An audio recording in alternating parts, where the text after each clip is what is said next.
اللجن اللجن اللجن اللجن يا مولا اللجن اللجن اللجن اللجن اللجن اللجن اللجن يا صاحب السماء اللجن.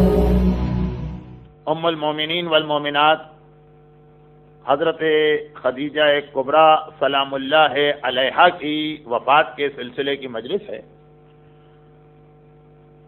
اور اسی مجلس کے لیے لاسٹ 2 days سے ہمارا ٹاپک بھی کچھ چینج ہو چکا تھا. کل میں نے سورہ تحریم کی وہ سیکنڈ لاسٹ آیت کی تلاوت کی ہے، جس کو آج بھی میں نے تلاوت کیا کہ اللہ ایمان لانے والوں کے سامنے فرعون کی بیوی، نام تو نہیں ہے لیکن ہمیں اور آپ کو معلوم ہے کہ جناب آسیہ، اللہ ایمان لانے والوں کے سامنے فرعون کی بیوی کی ایک مثال پیش کر رہا، ایک نمونہ، ایک ماڈل، کہ جو یہ کہہ رہی ہیں کہ اے میرے رب جنت میں میرے لیے گھر بنا، مجھے فرعون اور اس کے عمل سے نجات دلا. کل اس آیت کی آدھی تفسیر تو ہو چکی، لیکن اس سے پہلے جس آیت کی میں نے تلاوت کی، آج میں نے 2 آیتوں کی تلاوت کی. تو جو پہلی آیت کی تلاوت کی ہے یہ سورہ مبارکہ روم کی آیت ہے، اور یہ سورہ وہ سورہ ہے جسے شب قدر میں تلاوت کیا جاتا ہے. شب قدر آپ کو معلوم ہے قرآن کی رات ہے.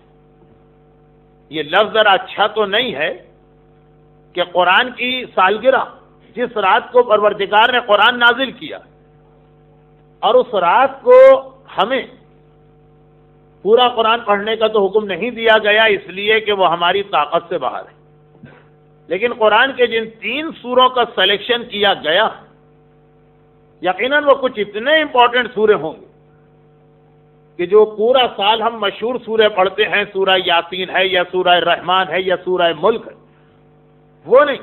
شب قدر کے لیے اسپیشل یہ 3 سورے، یقیناً کوئی نہ کوئی ایسا میسج ان سوروں میں ہے جو خدا نے قرآن کی رات یہی 3 سورے رکھی. تو ان میں سے ایک سورہ ہے سورہ روم، سورہ نمبر 3030، اور اس کی ایک آیت کی تلاوت آج میں نے کی. دراصل یہ آیت جب کل کی میں مجلس میں ایک جملہ کہہ رہا تھا، اس وقت یہ آیت میرے ذہن میں تھی، ٹائم نہیں تھا کہ میں اس آیت کی تلاوت کرتا. ایک جملہ میں نے کہا تھا نا کہ حوروں کے ساتھ ٹائم پاس کیا جا سکتا، زندگی نہیں گزاری جا سکتی. اور قرآن کریم کی اب اس آیت کو سنیے جو سورہ روم کی آیت ہے، اور انشاءاللہ 10-12 دن کے بعد آپ شب قدر میں اس آیت کو تلاوت کر رہے ہوں گے. اللہ اعلان کر رہا ہے وَمِنْ آیَاتِهِ، میری نشانیوں میں سے ایک نشانی یہ ہے. اللہ اپنی سائنس بتا رہا، کیسے ایک آدمی پہچانے کہ اس کائنات میں کوئی ہے، کوئی کریٹر ہے، کوئی اللہ ہے. تو اپنے وجود کی ایک سائن یہ بتائی کہ ان خلق لکم من انفسکم ازواجا، اللہ نے تمہارے لیے تمہاری بیویوں کو کریٹ کیا ہے اور خلق کیا. لیکن کیا کہا؟ من انفسکم، تمہارے لیے تمہاری بیویاں یہ لائف پارٹنر تم میں سے بنائی گئی، حوروں میں سے نہیں. اور آپ میں سے ہر ایک کو معلوم کہ حضرت آدم کی پیدائش یا کریشن کے بعد وہ جنت میں حوروں کے ساتھ بھی زندگی گزار رہے تھے، فرشتے بھی تھے، حوریں بھی تھی، ساری نعمتیں، لیکن نہیں، لائف پارٹنر چاہیے تھا ان کو. جناب حوا کو آدم کے بعد کریٹ کیا گیا، آدم کے ساتھ نہیں. جیسا کہ روایتوں میں ڈیٹیل ہے کہ جب آدم نے کمپلین کی، اپنے آپ کو لونلی یا اکیلا محسوس کر رہے تھے، بھری جنت، جنت کی ساری نعمتیں، لیکن پھر بیوی وہ اتنا انسانی لائف کے لیے امپورٹنٹ رول پلے کرتی کہ جنت میں رہنے کے بعد بھی آدم جیسا معصوم، جو زیادہ ٹائم تو ہمارے اور آپ کے حساب سے عبادت میں لگاتے ہوں گے، اور اللہ نے پھر آدم کی ریکویسٹ یا دعا کو قبول کر کے حوا کو پیدا کیا. لیکن آیت آدم اور حوا کے لیے نہیں، ہم سب کے لیے، کہ میری نشانی یہ ہے کہ میں نے تمہارے لیے تم میں سے، حوروں میں سے نہیں، تم میں سے ازواجا لائف پارٹنر کو پیدا کیا. اور کیوں پیدا کیا اللہ نے عورت کو؟ اللہ نے یہ شوہر بیوی کا رشتہ کیوں بنایا؟ خود اس آیت میں اس کے 3 ریزن بتائے گئے. لِتَسْكُنُوا إِلَيْهَا، بلکہ مین ریزن تو یہی ہے، مین پرپس. لِتَسْكُنُوا إِلَيْهَا، تاکہ تمہیں سکون ملے، پیس آف مائنڈ. وَجَعَلَ بَيْنَكُمْ مَوَدَّةً وَرَحْمَةً، اور اللہ نے تمہارے اور تمہاری بیویوں کے درمیان ایک محبت رکھی ہے اور ایک رحمت رکھی ہے. یہ 3 چیزیں جو قرآن نے بتائی نا، یہ ایک چین سائیکل ہے. ایک کا ریزلٹ دوسری چیز ہے، دوسری کا ریزلٹ تیسری چیز ہے. یہ یاد رکھیے. اصل مقصد بتایا لِتَسْكُنُوا إِلَيْهَا، تمہیں سکون ملے، پیس. جہاں سکون ملے گا جعل بینکم مودہ، وہیں محبتیں پیدا ہوں. جہاں گھر میں سکون نہیں ہوگا، ہر وقت دھمال ہوگا، ہر وقت جھگڑا ہوگا، ہر وقت ہنگامہ ہوگا، وہاں محبت نہیں ہوگی گھر والوں. تو سکون ہوگا تو محبت ہوگی، اور جب گھر والوں کے درمیان محبت ہوگی تو وہ رحمہ پھر خود بخود وہاں پہ اللہ کی رحمت نازل ہوگی. رحمت وہیں پہ آتی ہے کہ جہاں آپس میں محبت، اور محبت وہیں پہ آتی ہے کہ جہاں گھر میں ایک پیس آف مائنڈ اور سکون. اب ہر عورت کے لیے قرآن کریم کی یہ آیت ہے کہ اے عورت، سمجھ لے کہ اللہ نے تجھے جو پیدا کیا ہے، تیری کریشن کا مقصد ہے گھر میں سکون لانا. جب تو سکون لائے گی تو گھر میں محبت آئے گی، اور جب محبت آئے گی تو پھر اللہ کی رحمت نازل ہوگی. لیکن سب سے بہترین اس آیت کا اطلاع، یا یہ آیت سب سے بہتر جس کی زندگی میں ہے، وہ جناب خدیجہ کی زندگی. پیغمبر اسلام کی ایک بیوی کا نام ہے حضرت عائشہ. خود ان کی یہ روایت ہے، اور برادران اہل سنت کی سب سے معتبر کتاب اتھینٹک بک صحیح بخاری، اس میں یہ روایت موجود. 2 روایتیں ہیں حضرت عائشہ کی. پہلی روایت یہ کہ وہ فرماتی ہیں کہ میں آج تک کسی زندہ عورت سے بھی اتنا جیلس نہیں ہوئی. کبھی مجھے کسی زندہ عورت سے بھی جلن نہیں ہوئی. عام طور پہ جو حسد ہوتا ہے، جیلسی ہوتی ہے، جلن ہوتی ہے، وہ زندہ لوگوں سے ہوتی ہے. جو مر آ گئے ان سے کیا جیلس. کہا مجھے آج تک کسی زندہ عورت سے بھی ایسی جیلسی نہیں ہوئی جیسی ایک مردہ عورت سے ہوئی تھی. کون؟ کہا خدیجہ. اس لیے کہ اٹھتے بیٹھتے ہر جگہ اللہ کے رسول جناب خدیجہ کی وفات کے بھی کئی سال بعد تک اپنی زندگی کے آخری سانس تک خدیجہ ہی کا تذکرہ کرتے. اتنا زیادہ ذکر کرتے تھے کہ مجھے جیلسی ہو گئی اس مری ہوئی عورت. اور اس کے بعد پھر اس روایت میں ایک آدھ ایسا سنٹینس جو حضرت عائشہ نے تو کہہ دیا، لیکن مجھے وہ ان کا سنٹینس دہرانے سے بھی شرم آ رہی کہ ایک دن رسول اللہ سے کہا بھی تھا کہ آپ کس بڑھیا عورت کو یاد کر رہے ہیں جس کو مرے ہوئے بھی اتنے سال ہو گئے، جو بوڑھی بھی تھی. اور پیغمبر کو جلال آ گیا اور کہا کہ خدیجہ نے تو 3 ایسے احسان کیے تھے. سب سے پہلے میری تصدیق کی، ان کے ذریعے سے پروردگار نے میری نسل کو چلانے کا انتظام کیا. انہوں نے اپنے سارے مال کو میرے لیے سیکریفائز کر دیا. خاص طور پہ یہ جملہ پیغمبر نے اپنی باقی بیویوں سے کہا. ریزن 21 پارہ 21ویں پارے کی آخری آیت پڑھ لیجئے گا، کیونکہ وقت نہیں ہے. کل بھی لوگوں نے کمپلین کی کہ مولانا تقریر بہت لمبی ہو گئی. میں 1.5 گھنٹے سے زیادہ نہیں پڑھتا ہوں، لیکن بہرحال رمضان تھا تو ذرا سا لوگوں کو کمپلین ہو گئی. 21 پارہ 21ویں پارے کی آخری آیت پڑھ لیجئے گا. آج یہی ایک کام کر لیجئے گا گھر میں کسی وقت، آج اور کل، خالی ٹرانسلیشن. پیغمبر کی یہ ساری بیویاں جو خود بھی غریب گھرانوں سے آئیں، وہ آ کے رسول اللہ سے کہتی ہیں کہ آپ کے گھر میں تو ہم نے ہمیشہ مصیبت اٹھائی. یہ جو آپ کی بیوی آپ سے کمپلین کرتی رہتی ہے کوئی نئی بات نہیں ہے. رسول اللہ کی ساری بیوی آ کے کہتی ہے اس گھر میں تو ہم کو فاقے ہی فاقے ملے. کتنے ہم آرام سے اپنے باپ کے گھر میں رہتے تھے، یہاں آ کے تو ہماری زندگی عذاب ہو گئی. ایسے ایسے جملے کہے. یہ پیغمبر نے قسم کھا کے سیپریشن اختیار کے 1 مہینے تک ساری بیویوں کو چھوڑ کے مدینے سے باہر چلے گئے.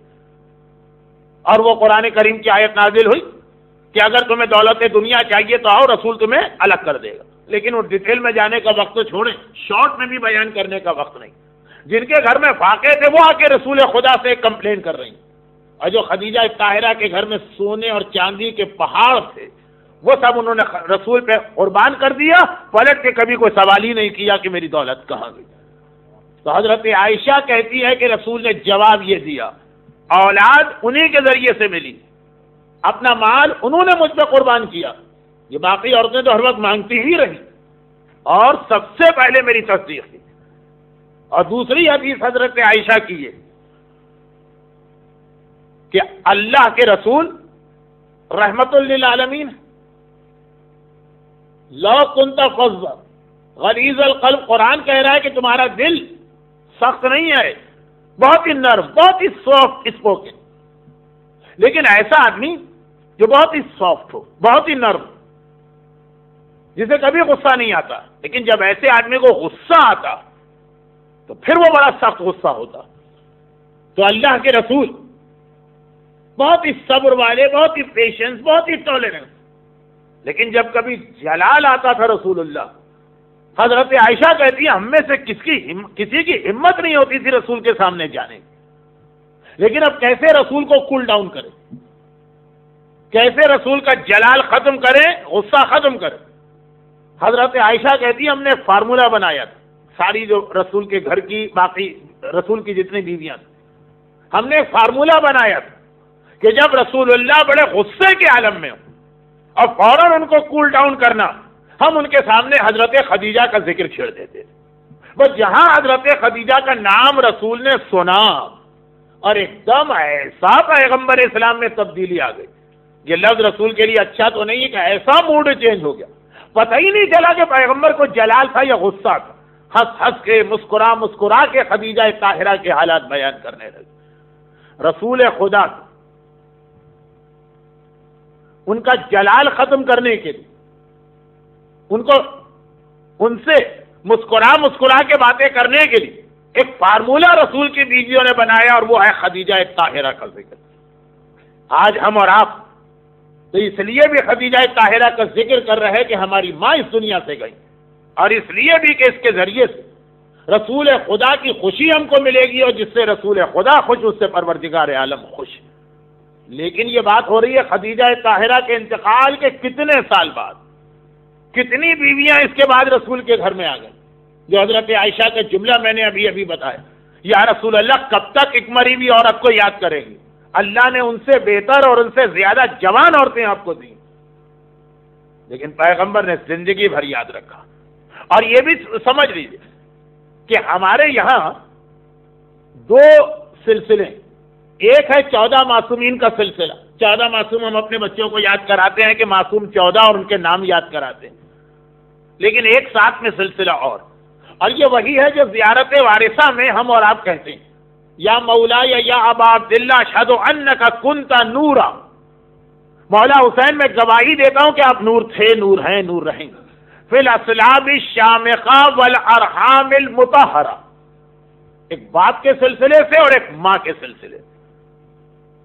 تو ایک تو 14 معصومین کا سلسلہ اور ایک 14 معصومین کی ماؤں کا سلسلہ، وہاں 14 ہیں مردوں میں، عورتوں میں 13 ہیں، اس لیے کہ شہزادی کونین 2 معصومین کی ماں، یعنی اب وہ 13 نام سن لیجیے، حضرت آمنہ رسول خدا کی ماں، حضرت فاطمہ بنت اسد مولا علی کی والدہ، حضرت خدیجہ طاہرہ شہزادی فاطمہ کی ماں، خود شہزادی فاطمہ جو حسن و حسین کی ماں، جناب شہر بانو چوتھے امام کی والدہ، جناب فاطمہ بنت حسن مجتبی 5ویں امام کی والدہ، جناب ام فروہ 6 امام کی والدہ، جناب ام حمیدہ 7ویں امام کی والدہ، جناب نجمہ خاتون 8ویں امام کی والدہ، جناب سبیکہ، جناب سمانہ، جناب حدیثہ 9ویں 10ویں اور 11ویں امام کی ماں، جناب نرجس خاتون۔ تو یہ 13 عظیم خواتین کہ جن میں سے ہر خاتون کو پروردگار کسی نہ کسی نور کا حامل قرار دیا، ان میں جناب خدیجہ کا نام آتا ہے۔ لیکن اس سے پہلے کہ میں بات آگے بڑھاؤں، صرف ایک بات یاد دلا دوں، وہ یہ کہ حدیث قصہ میں شہزادی کونین کا خصوصی تذکرہ، بلکہ جب جبرائیل نے پوچھا کہ اس چادر تطہیر کے نیچے کون؟ ہم فاطمہ تو و ابوہا و بالہا و بنوہا، شہزادی کے ذریعے سے تذکرہ ہوا، وہاں پنجتن کو جوڑا ہے شہزادی سے۔ یہاں میں نے دو سلسلے آپ کے سامنے بتائے، ایک 14 معصومین کا سلسلہ جو رسول خدا سے شروع ہو کے ہمارے زمانے کے امام تک جاتا، ایک ان کی ماں کا سلسلہ ہے جو جناب آمنہ، جناب فاطمہ بنت اسد، جناب خدیجہ طاہرہ، جناب فاطمہ زہرا، جناب شہر بانو، جناب فاطمہ بنت حسن مجتبیٰ، جناب ام فروہ، جناب ام حمیدہ، جناب نرجس خاتون، جناب سبیکہ، جناب سمانہ، جناب حدیثہ اور جناب نرجس، دو بالکل پیرلل سلسلے چل رہے ہیں، مگر یہ خصوصیت فاطمہ زہرا کو حاصل ہے کہ وہ اس سلسلے میں بھی شامل ہے اور اس سلسلے میں بھی شامل ہے۔ ان دونوں کو جوڑنے والی اور ملانے والی ذات شہزادی کون ہے ان کی؟ اور خدیجہ طاہرہ وہ ہیں جنہیں پروردگار نے یہ شرف عطا کیا کہ وہ اس فاطمہ کی ماں قرار پائیں۔ لیکن پوری مجلس خدیجہ طاہرہ پہ پڑھنے کی خواہش ہے، پھر بھی اتنے حالات اور واقعات ہیں کہ سب تو نہیں بتا سکتا۔ ایک جملہ دوہرا کر میں ذرا سا ایک عام ٹاپک پہ جاتا ہوں، اور وہ جملہ یہ کہ جناب عائشہ کا یہ کہنا کہ رسول اللہ کو اگر اپنے سے راضی اور خوش کرنا، یعنی پیغمبر کو اگر جلال آ گیا، لفظ غصہ تو پیغمبر کی شان کے خلاف ہے، لیکن کیا کروں، اردو اگر صحیح طریقے سے بولی جائے تو آپ کی سمجھ میں نہیں آئے گی، اس لیے یہ لفظ استعمال کرتا ہوں۔ پیغمبر کا غصہ اگر ختم کرنا ہے تو جناب خدیجہ کا ذکر کیوں؟ اس لیے کہ اتنا سکون جناب خدیجہ نے پیغمبر کو پہنچایا، اور قرآن کریم کہہ رہا ہے کہ وَمِنْ آيَاتِهِ أَنْ خَلَقَ لَكُم مِّنْ أَنفُسِكُمْ أَزْوَاجًا لِتَسْكُنُوا إِلَيْهَا، ہم نے عورت کو بنایا ہی اس لیے تاکہ وہ تمہیں سکون پہنچائے۔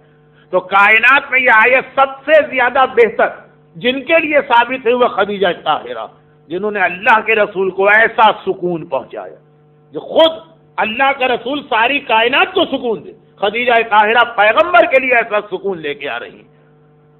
اب یہاں پہ میں نے کہا ذرا سی اب جرنل بات کریں اپنے اور آپ کی بیویوں کے حوالے سے، ان کو یاد دلایا جائے۔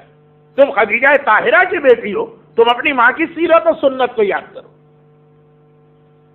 اور وہ جرنل بات جو 2 دن سے چل رہی تھی، عورت کا رول ویسے اسلام میں بھی اور امام کے بعد بھی، ظہور امام کے بعد بھی، اس میں ایک چھوٹی سی بات دیکھیے، آج کی ساری دنیا کا سب سے بڑا ایک پرابلم،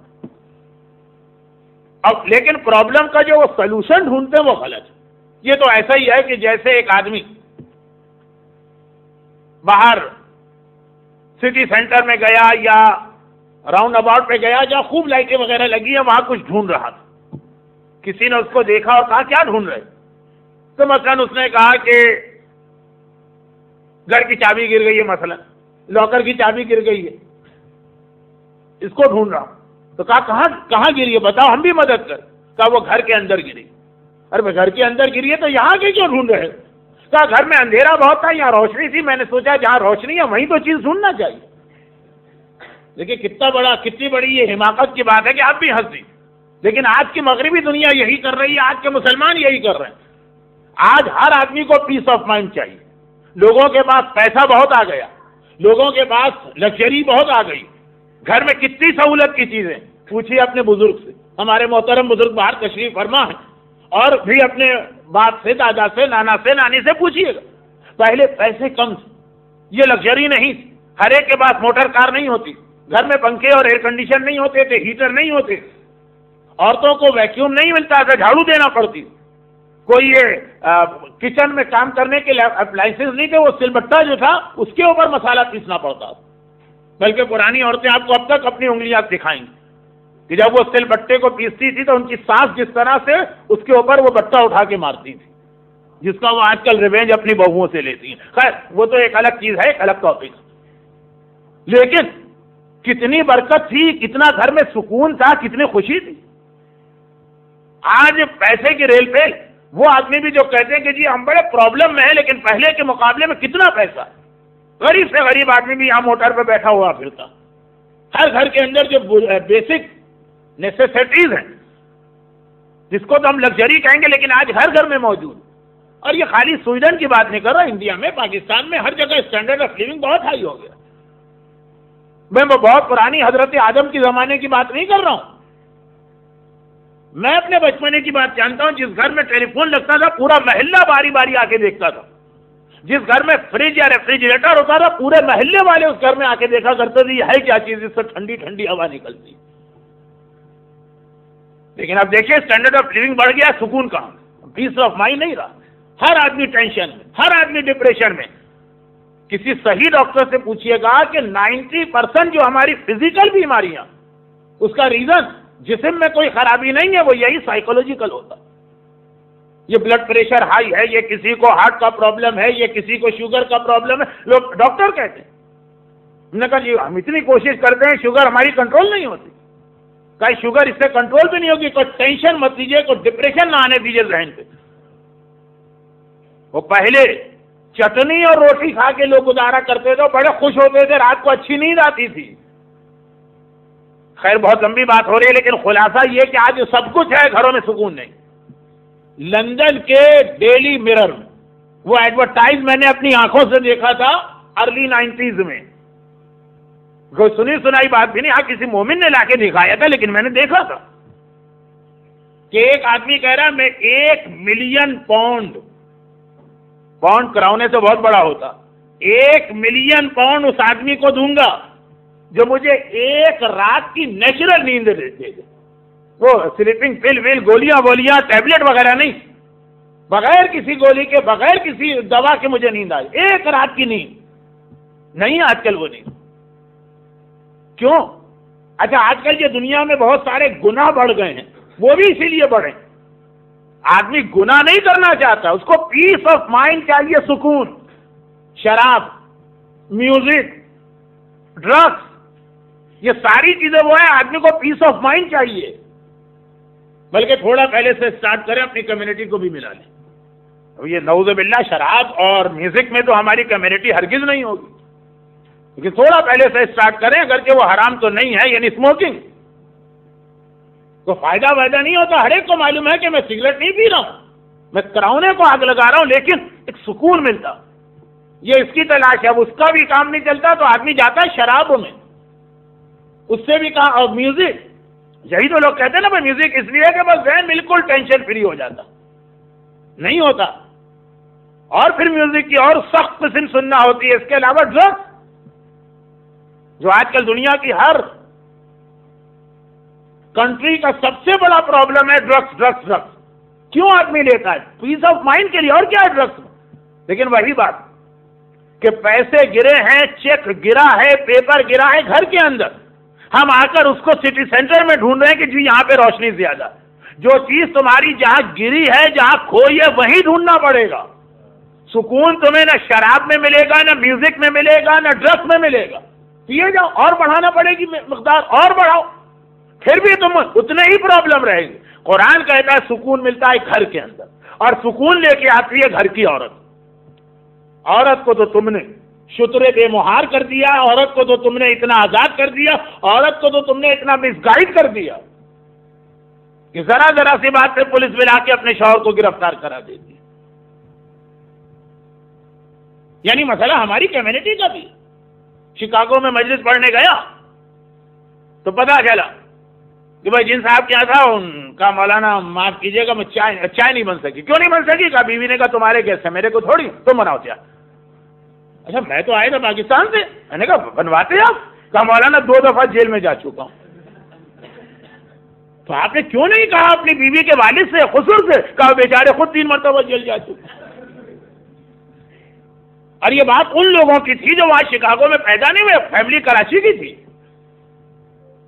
تو اب یہ ہے کہ عورت کو پہلے تو اتنا زیادہ، دیکھیے عورت کی بڑی عزت ہے اسلام میں، بڑی رسپیکٹ ہے اسلام میں، لیکن مسئلہ یہ کہ جس چیز میں اس کی رسپیکٹ ہے اس میں رسپیکٹ نہیں دی جا رہی ہے، اور جس میں اس کو کوئی رسپیکٹ نہیں دی گئی اس میں رسپیکٹ دی جا رہی ہے۔ شوہر کے حوالے سے ایک ذمہ داری ہے، اس کو شوہر کی اطاعت تو کرنا پڑے گی۔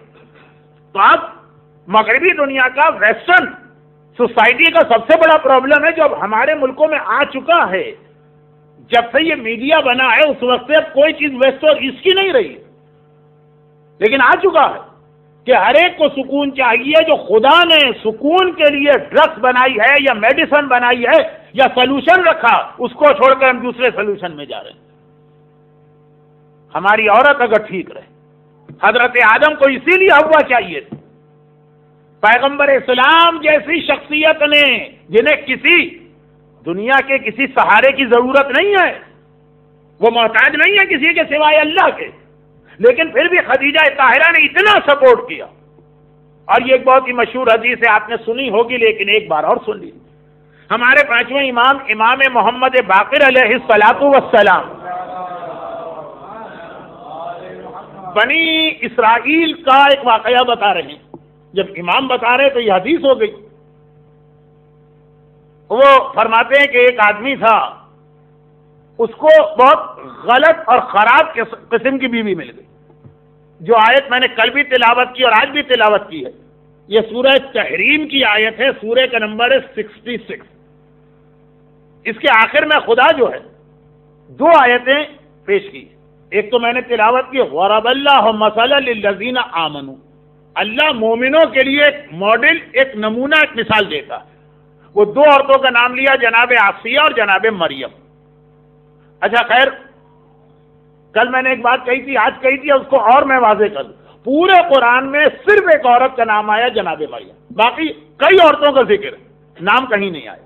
حضرت حوا تک کا نام نہیں آیا، حاجرہ اور سارہ کا بھی نام نہیں آیا۔ تو خیر دو عورتوں کا ذکر کیا، ایک مریم اور ایک آسیہ، یہ مومنوں کے لیے۔ اس سے پہلے کی آیت ہے وَضَرَبَ اللَّهُ مَثَلًا لِلَّذِينَ كَفَرُوا، اور اللہ کافروں کے لیے بھی دو ایگزامپل رکھ رہا، ایک حضرت نوح کی بیوی اور ایک حضرت لوط کی بیوی۔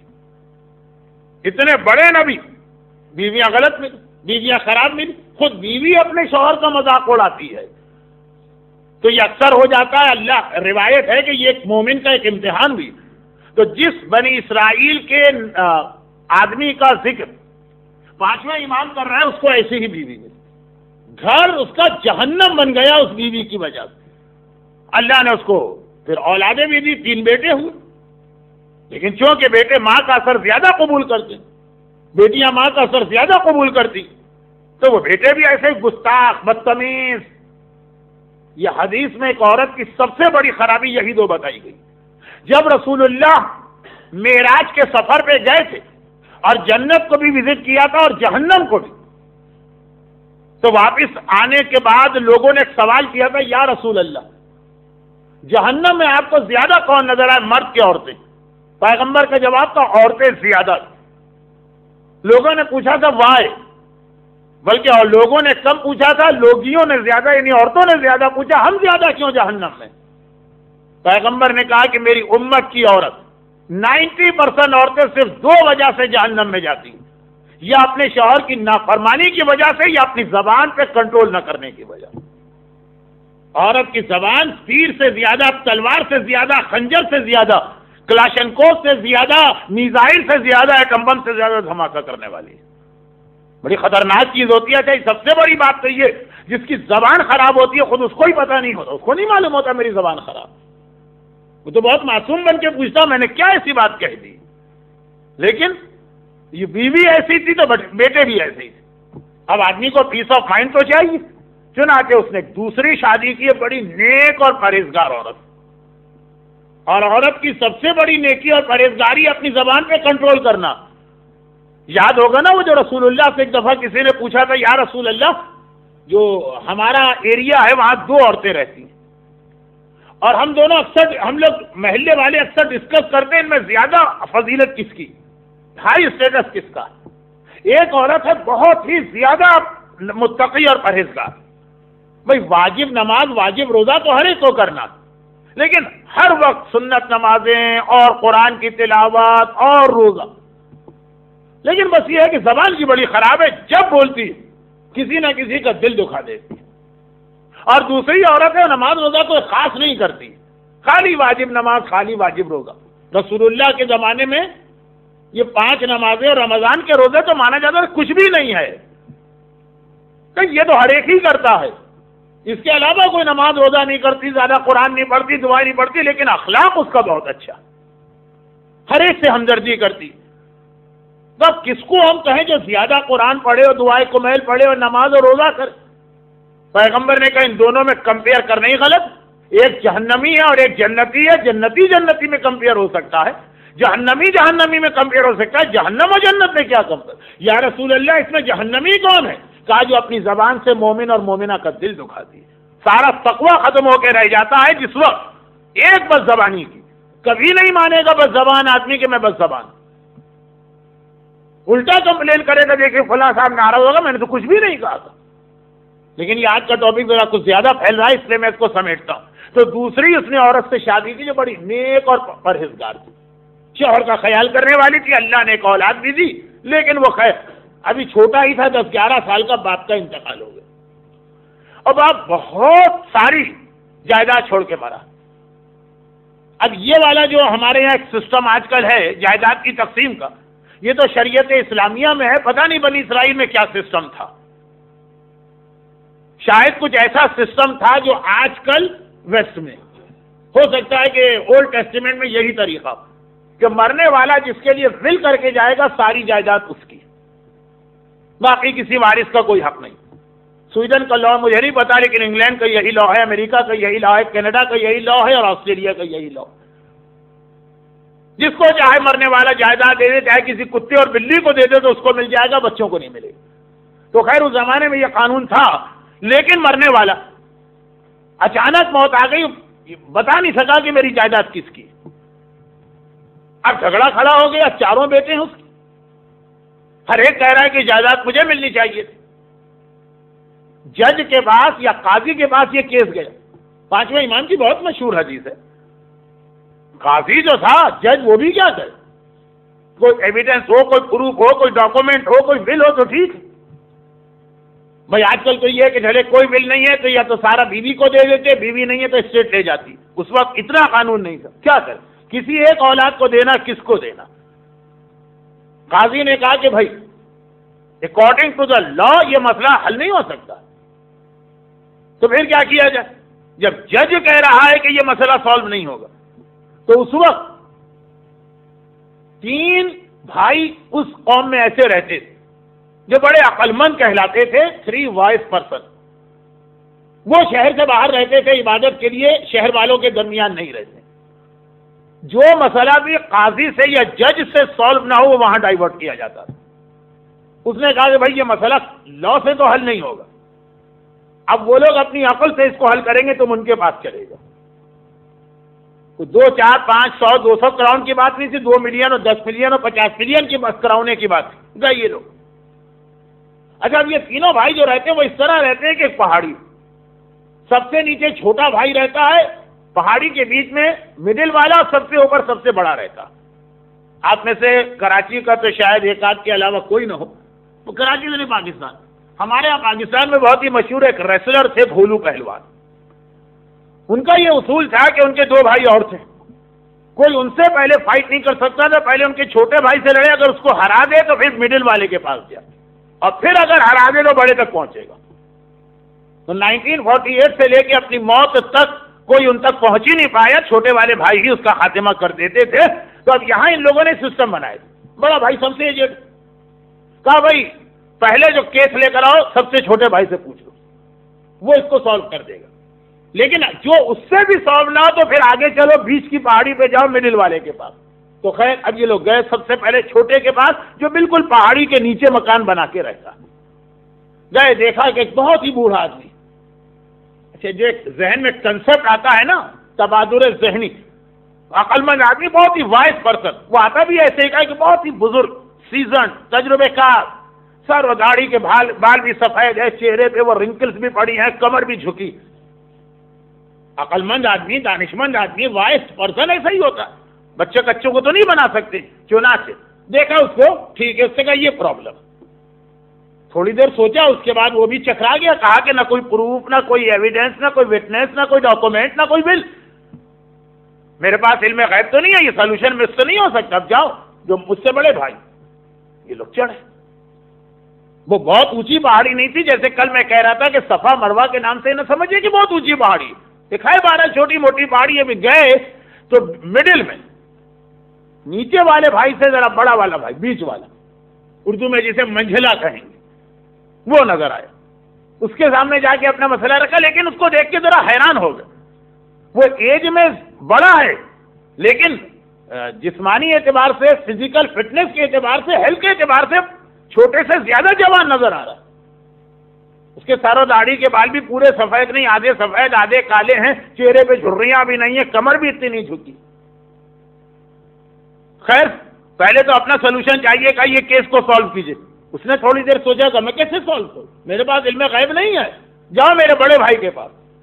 پہلی دفعہ ایسا پرابلم آیا کہ بڑے تک جانا پڑے گا لوگوں پر. وہاں جا کے تو انتہائی حیران ہو گئے. جو سب سے بڑا بھائی ہے تو سب سے ایجڈ ہونا چاہیے نا، بڈھا بالکل، وہ بالکل ہیلتھی اور جوان لگ رہا ہے. یعنی نیچے والا بھائی اگر 60 کا تھا، اوپر بیچ والا 80 کا تھا، یہ 100 کا تھا، یہ 100 کا تھا 25 سال کا لگ رہا. اب اس کو دیکھ کے اتنا حیران. وہ امام کی حدیث ہے، 5ویں امام کی، بہار میں بھی ہے. بنو اقام ان 3 بھائیوں کا نام تھا. تو اب اس کو دیکھ کے اپنا پرابلم بھول گئے کہ ہمارا پرابلم بعد میں، پہلے آپ اپنا پرابلم بتائیے. کہیں ہم سے سننے میں تو دھوکہ نہیں ہوا، آپ سب سے چھوٹے ہیں اور نیچے والا سب سے بڑا. کہا نہیں نہیں، تم نے صحیح سنا، سب سے چھوٹا وہ نیچے والا، میں سب سے بڑا ہوں. تو پھر یہ کیا کہ آپ بالکل جوان لگ رہے ہیں، وہ بالکل بڈھا پھونس لگ رہا ہے. کہا یہ ایج کی وجہ سے نہیں، ہماری بیویوں کی وجہ سے. اسے بڑی ہی خراب بیوی ملی ہے ہر وقت. یعنی جو 2 بہت مشہور پروورب ہے نا، وہ اس کی بیوی کے بارے میں غلط ہو گئے. ایک پروورب ہے کہ جو کتے بھونکتے ہیں وہ کاٹتے نہیں، وہ بھونکتی بھی تھی اور کاٹتی بھی تھی. اور ایک پروورب ہے کہ جو بادل گرجتے ہیں وہ برستے نہیں، وہ گرجتی بھی تھی اور برستی بھی تھی. غرض یہ کہ 24 گھنٹے اس نے اپنے بھائی کی زندگی کو جہنم بنا دیا. وہ جوانی میں بوڑھا ہو گئے. اور جو بیچ والا بھائی ہے، اس کی بیوی بھی بیچ والی. ایک دن خوش ہو گئی، اگلے دن ناراض ہو گئی، پھر خوش ہو گئی، پھر ناراض ہو گئی. ایک دن آپ کے لیے پڈنگ بنا کے آ رہی ہے، اگلے دن جوتوں سے تواضع ہو رہی ہے. بھائی اس طرح سے نرم گرم چل رہا ہے معاملہ. اور میری بیوی بہرحال اتنا میرا خیال کرتی ہے اور ایسا مجھے اس نے سکون پہنچایا ہوا، کبھی میری مرضی کے خلاف کوئی بات نہیں کرتی. ہر چیز میں یہ خیال کرتی ہے کہ میں کیا چاہتا ہوں، اپنے دل کو بھول گئی. چنانچہ اس کے بیہیویئر کی وجہ سے میں بڑھاپے میں جوان اپنے آپ کو محسوس کر رہا ہوں. امام فرماتے ہیں کہ یاد رکھو، یہ گھر، یہ اولاد، یہ خود تم، ہر چیز کا دار و مدار تمہاری بیوی پر. وہ چاہے تو آدمی کو واقعاً جوانی میں بوڑھا کر دے، اور اگر چاہے تو واقعاً بوڑھے آدمی کو جوان رکھے. ہم نعوذ باللہ یہ چیزیں رسول اللہ کے لیے نہیں، لیکن ہم نے دیکھا کہ جناب خدیجہ نے کس طرح سے پیغمبر کے ساتھ بہیو کیا کہ مرتے دم تک رسول نے یاد رکھا، اور دوسری بیویوں نے کس طریقے سے بہیو کیا. یہی فرق ہے. رسول عادل، خدا کے عادل نمائندے، کسی کے ساتھ زیادتی نہیں کریں گے. خدیجہ تھی ایسی.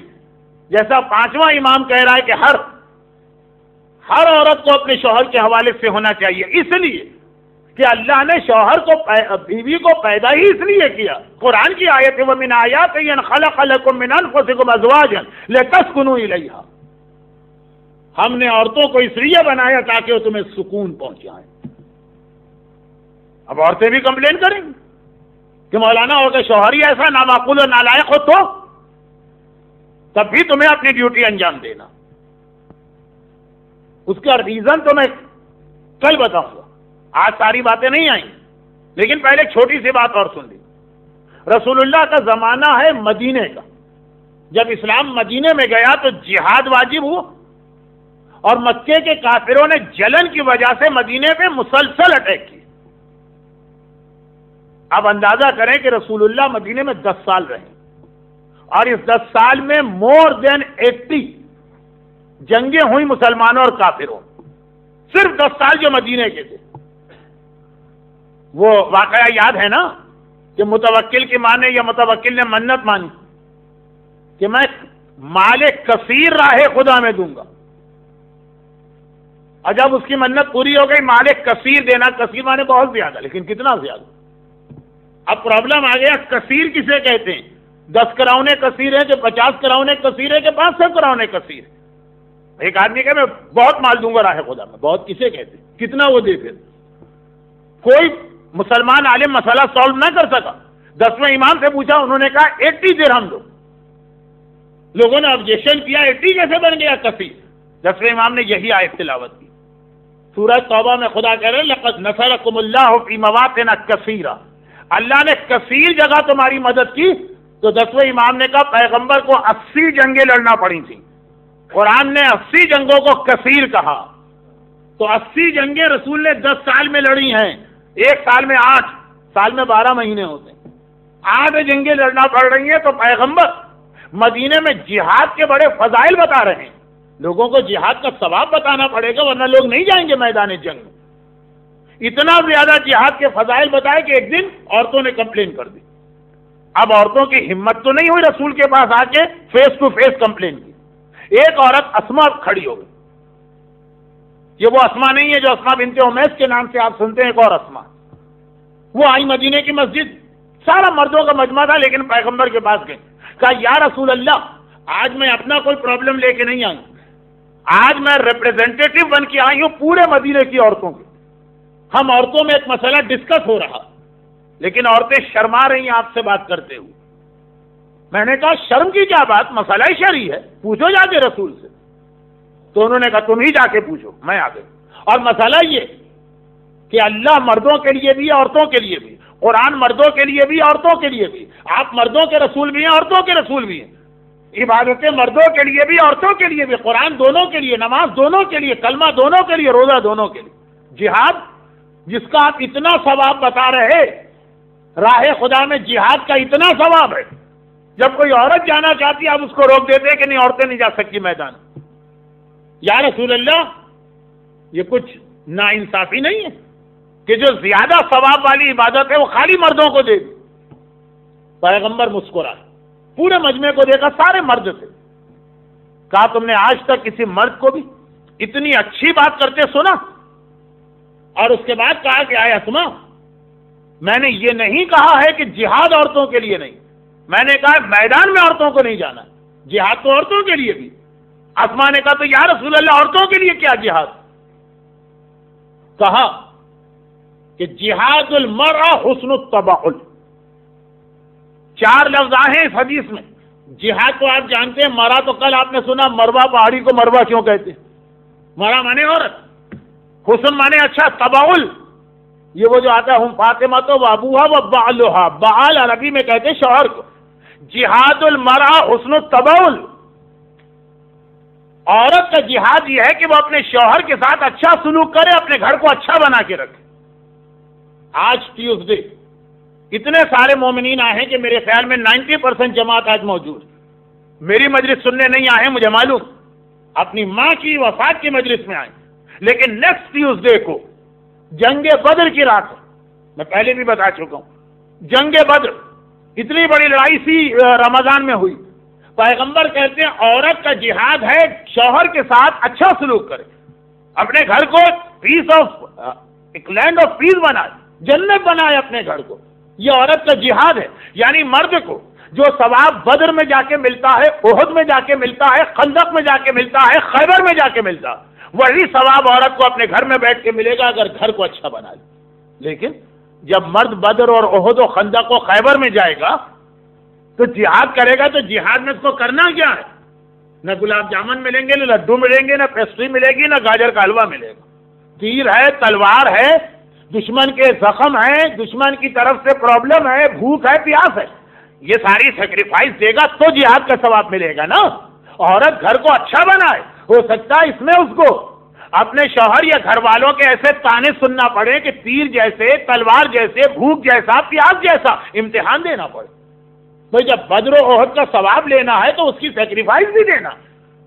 تو پیغمبر نے فرما دیا کہ عورت کا جہاد یہ ہے، تو جس طرح مردوں کو میدان میں جا کے اتنا ثواب ملتا کہ مر گئے تب بھی شہید بن کے جنت ملی، زندہ آئے تب بھی غازی بن کے جنت ملی، مجاہد راہ خدا کی جنت یقینی ہے۔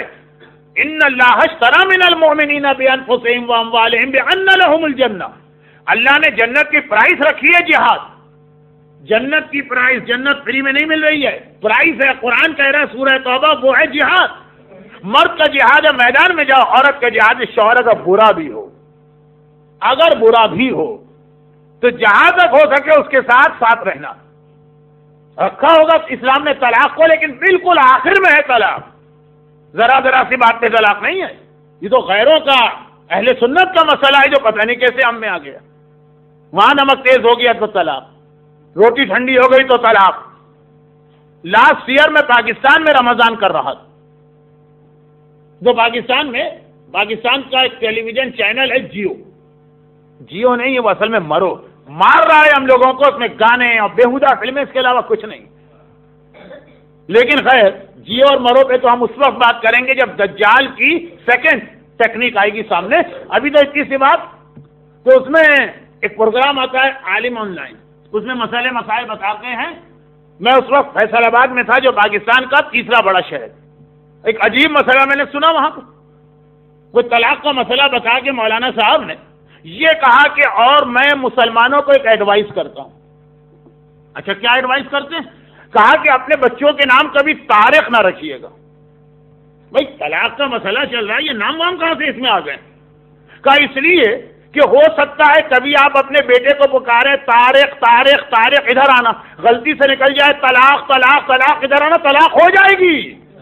نہ آپ کی نیت ہے، نہ آپ کا خیال ہے، نہ ذہن میں. آپ تو بیٹے کو بلا رہے ہیں کہ طارق آنا، لیکن سلپ آف ٹنگ طلاق کہہ دیا، ہو گئی طلاق.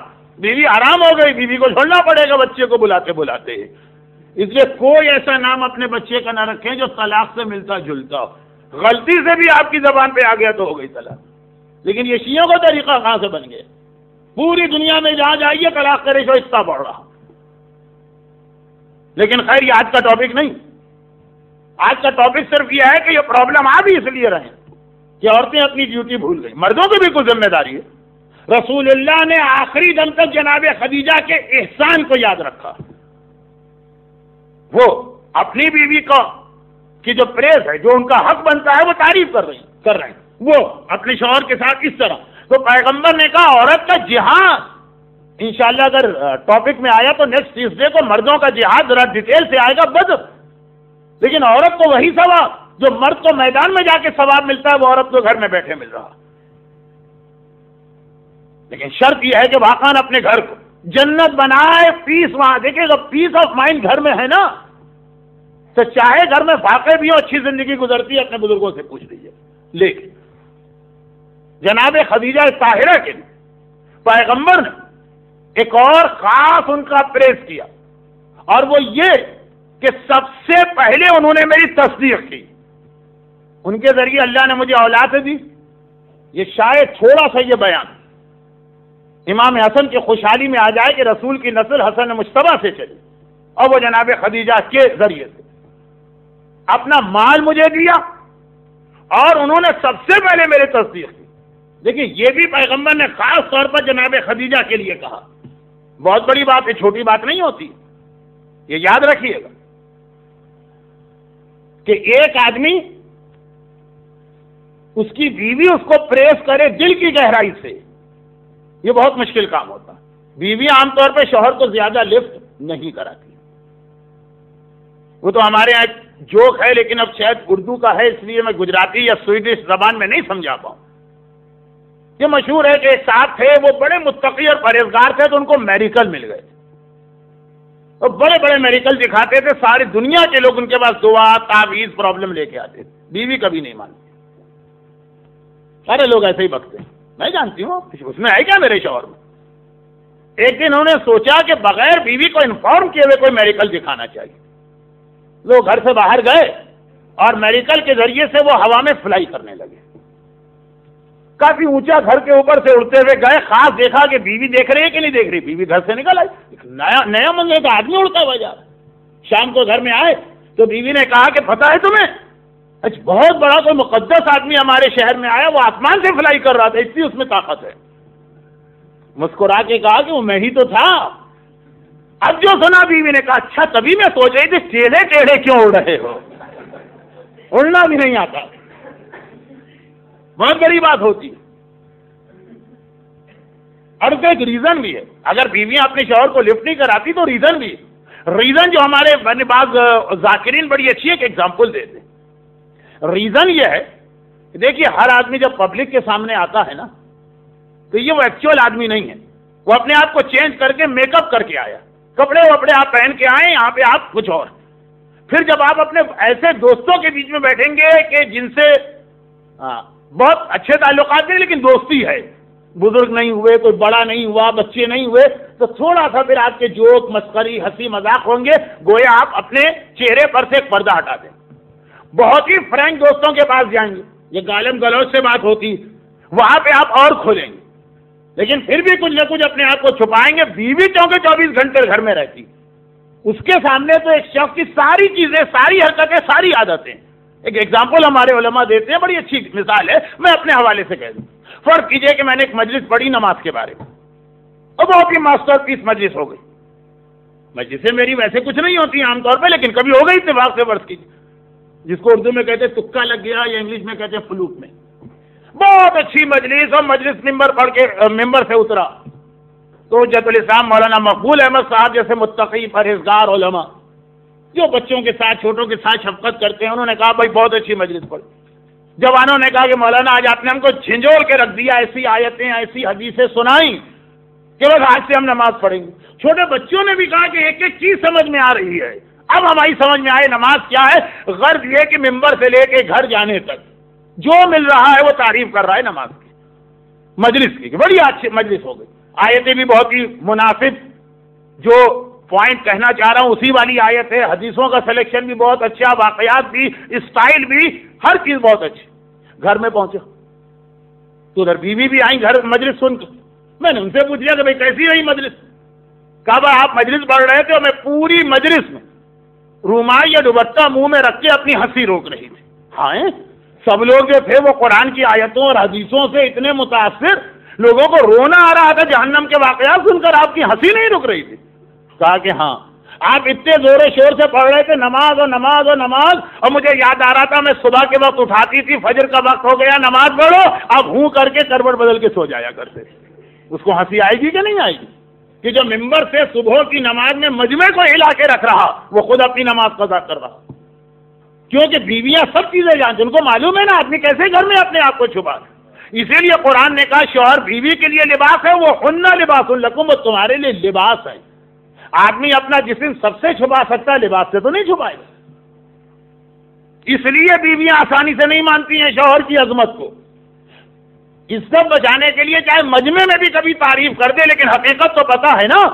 مگر یہ ہمارے رسول ہیں جن کا جو کیریکٹر پبلک کے سامنے تھا وہی کیریکٹر گھر کے اندر تھا، کہ جب آ کر خدیجہ طاہرہ کے سامنے پیغام اسلام پیش کیا، ایک منٹ کے لیے نہ سوچا نہ ہیزیٹیٹ کیا، فوراً کلمہ اسلام پڑھ لیا کہ آج تک میں نے آپ کے کردار میں کوئی کمی اور خرابی نہیں پائی۔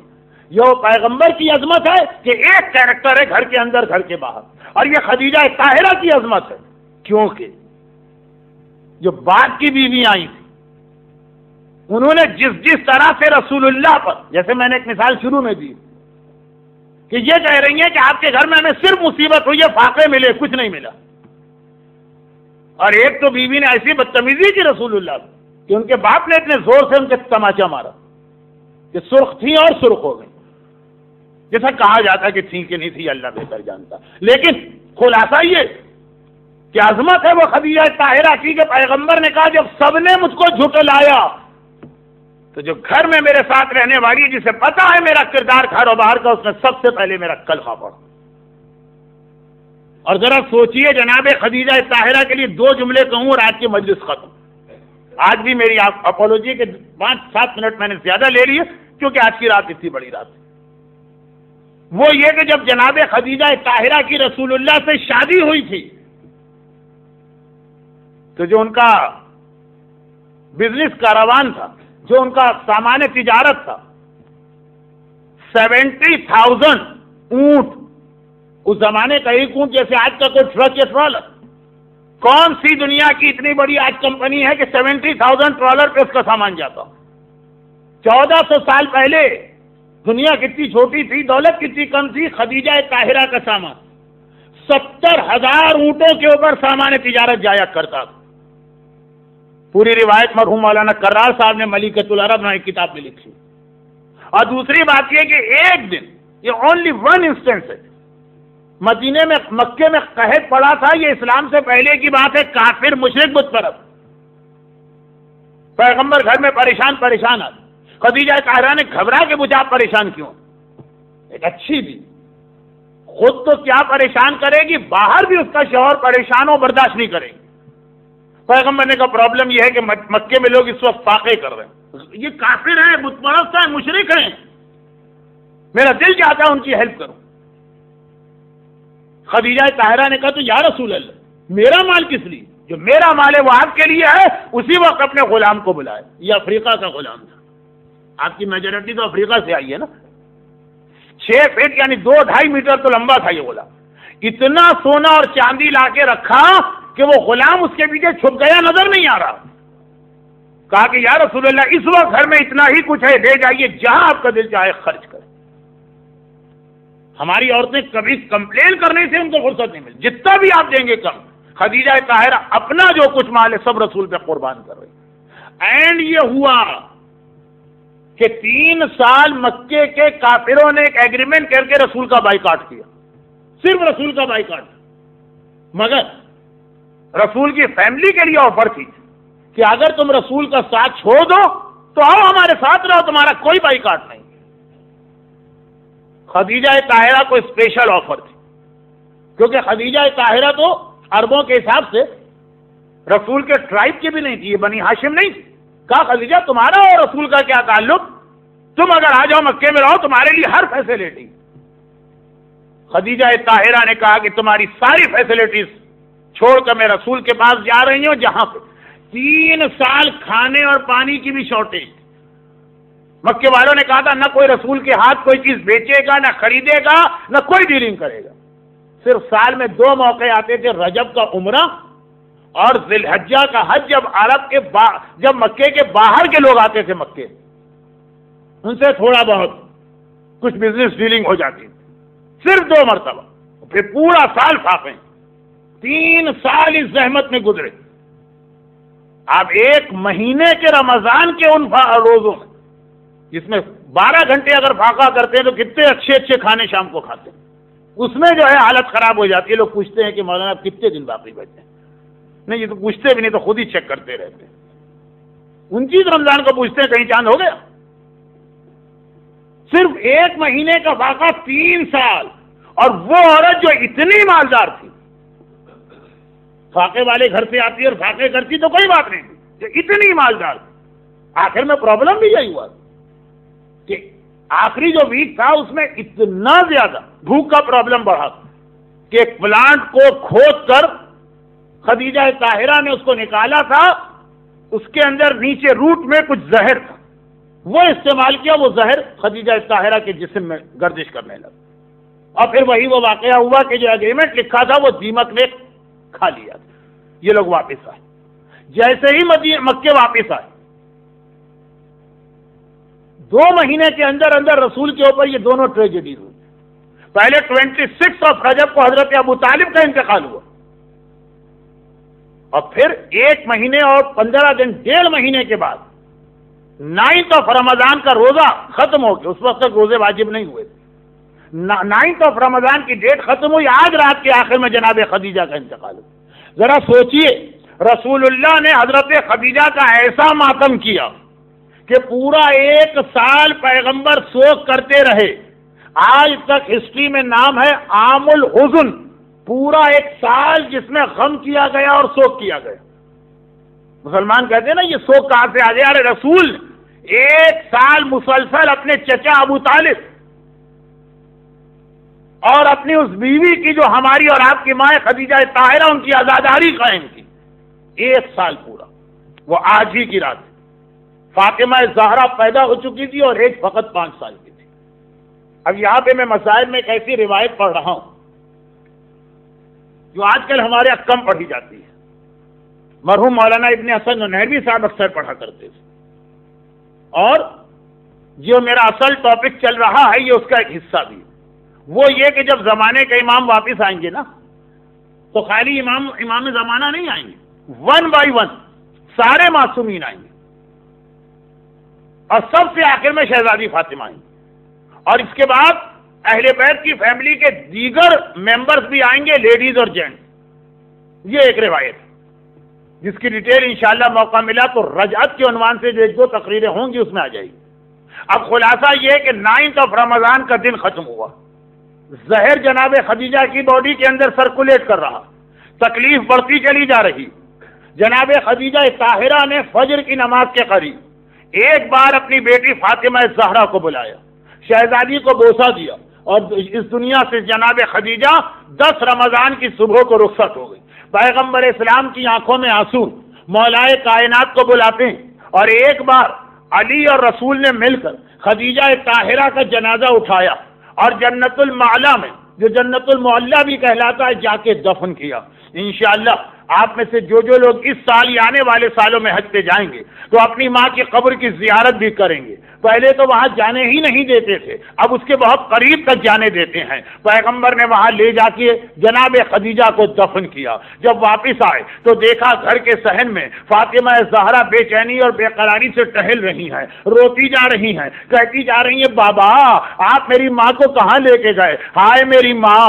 مگر یہ خدیجہ دنیا سے گئی تو ہے، ایک بار پھر واپس آئیں گی۔ اور وہ وہی روایت ہے کہ جب امام زمانہ آ جائے، ایک ایک کر کے باقی 12 امام بھی آ گئے، 12 امام جمع ہو گئے، پھر رسول خدا بھی آ گئے۔ رسول خدا نے آنے کے بعد کربلا کے میدان میں عدالت لگائی اور اعلان کیا، آج تک جس پر ظلم ہوا ہے، اگر میرے امتی نے ظلم کیا ہے وہ اپنا کیس لے کر آئے، میں مظلوم کا ساتھ دوں گا، ظالم کو سزا دوں گا۔ ادھر پیغمبر نے یہ کہا اور ادھر ایک مرتبہ خدیجہ طاہرہ اس دنیا میں دوبارہ آ رہی ہیں، اور اکیلے نہیں آ رہی ہیں، وہ فاطمہ زہرا کے ساتھ آ رہی ہیں، جو 10 رمضان کی صبح بے چینی سے مکان میں فریاد کر رہی تھی، بابا میری ماں کہاں چلی گئی؟ یہ فاطمہ ظہور امام کے بعد اپنی ماں خدیجہ کے ساتھ آئیں گی۔ خدیجہ اور فاطمہ رسول اللہ کے پاس پہنچیں گی، دونوں نے چادریں پہنی ہیں۔ ایک بار خدیجہ کہیں گی، یا رسول اللہ یہ بتائیے کیا میں نے آپ کا حق ادا کرنے میں کوئی کوتاہی کی ہے؟ پیغمبر رونے لگیں گے، خدیجہ میں نے سب کے حق کا بدلہ دے دیا، مگر تو نے اتنے احسان کیے ہیں، تیرا تو بدلہ میں بھی نہ دے سکا۔ کہا کہ یا رسول اللہ یہ بتائیے کہ کیا میں نے آپ کی امت کا حق ادا کرنے میں کوئی کمی کی ہے جو میرے بیٹے اور بیٹیاں ہیں؟ پیغمبر کہیں گے، خدیجہ آج تک کسی ماں نے اپنی اولاد کا وہ خیال نہ رکھا جو تو نے میری امت کا خیال رکھا۔ وہ اتنا سنتے ہی خدیجہ کہیں گی، یا رسول اللہ تو پھر یہ بتائیے آپ کی امت نے یہ ظلم مجھ پر کیوں کیا؟ اور یہ کہہ کر اپنی گود سے چادر ہٹائیں گی۔ خدیجہ کی گود میں ان کے نواسے محسن کا لاشا، ہائے وہ محسن جو دنیا میں آ بھی نہ سکا، ماں کے پیٹ میں تھا اور شہید کیا گیا۔ خدیجہ محسن کے لاشے کو پیش کریں گی، یا رسول اللہ کیا میرے احسانات اور میری سروسز کا یہی بدلہ؟ میرا نواسا شہید کیا گیا۔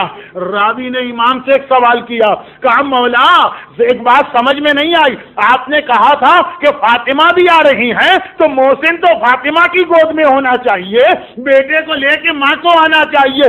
امام فرماتے نہیں، محسن کو لے کے خدیجہ اس لیے آئی کہ فاطمہ کی گود خالی نہیں ہے۔ ادھر خدیجہ کی فریاد ختم ہوئی، ادھر فاطمہ نے گود سے چادر ہٹائی، وہاں اصغر کا ننھا سا لاشا ہے۔ بابا اور ذرا مجھے بھی دیکھ لیجئے، میری ماں خدیجہ کے احسانات کا بدلہ وہ محسن کا لاشا یا اصغر کا لاشا۔ اجرکم اللہ، پروردگارا تیرا ویسے ہی وعدہ کہ ماں کے وسیلے سے مانگی جانے والی دعا بہت جلد قبول ہوتی۔ آج تو اس ماں کا تذکرہ ہے جو ہر مومن اور مومنہ کی ماں، خدیجہ طاہرہ کے اور ان کی اولاد کے مصائب کا واسطہ جو لوگ آج کی مجلس میں خاص طور پر انہیں ہر مصیبت و پریشانی سے محفوظ فرما، اور دنیا بھر میں جہاں جہاں صاحبان ایمان خصوصاً لبنان و عراق و افغانستان و پاکستان کے مظلوم شیعان حیدر کرار اور محبان فاطمہ اور اولاد فاطمہ کو دشمنوں کے ہر شر سے محفوظ فرما۔ صف اعضاء پر بیٹھ کر جس مومن یا مومنہ نے آنسو بہائے خدا بندہ ان کی ساری حاجتیں پوری فرما۔ ہمارے تمام مرحومین جو لوگ آج کی مجلس میں ہیں ان کے خاندان کے مرحومین کی مغفرت فرما، اور ان مظالم کے انتقام کے لیے خدیجہ ہی کے فرزند معصومین کے وارث اپنی آخری حجت امام زمانہ